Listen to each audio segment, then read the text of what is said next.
viewers, feel most welcome into our today's discussion, whereby we are still going to discuss about the inverse Laplace transform. We agreed that in my previous videos, when you've been given a function like this one, the first thing that we need to check is on the denominator. And when it comes to the denominator, we are going to use the complete square method in simplifying this quadratic equation. Here we are going to have s squared we add to 2s we add to 9 is going to be equals to 0. And by completing square method, we are going to have s squared we add to 2s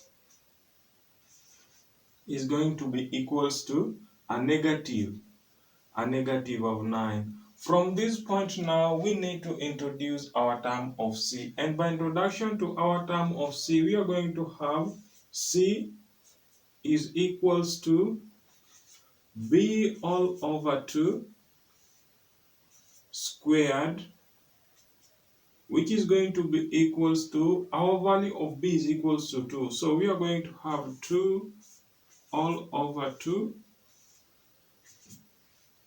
squared. And when we simplify everything within the bracket, we are going to have 1 squared. This term of c, we are going to introduce it to the equation on the left hand side and the right hand side. So we are going to have s squared, we add to 2s, we add to 1 squared, negative 9, we add to 1 squared. On this side, on the left hand side, we are going to collect the common factors of power, the common factor of squared, to mean that we are going to have s we add to 1 because they have a common factor of squared will be equals to, here we are going to have negative 9 we add to 1 because a power of 1 is equals to 1. So here we are going to have a negative of 8. We can rewrite everything and say s when we add to 1 squared, we take this negative back to its initial point, we are going to have 8 is equals now to 0.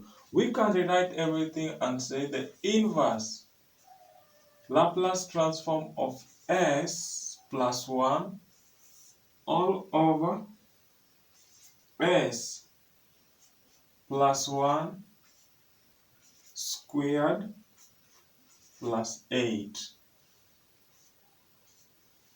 This is how we can rewrite the whole of this inverse function. But when we check here, you will find that the shift on the denominator, the term of s being shifted is equals to what we are having on the numerator, to mean that you are not going to carry out any comparison because whatever we are having here is equals to what we are having on the numerator. Here now we can come and say, from this point now, you need to understand the first shift theorem. And when it comes to the first shift theorem, we understand that the Laplace transform of exponential positive or negative at cos our angle t is equals to, we understand that we must first get the Laplace transform of cos t, to mean that the Laplace transform of this function is equals to s all over s squared we add to our angle squared. But since it is a first shift theorem, it means that at this point the term of s must be shifted. And when we shift our term of s, we are going to have a negative or a positive of a to the term of s. And here also s, a negative or a positive of a, to mean that shifting has been done somewhere.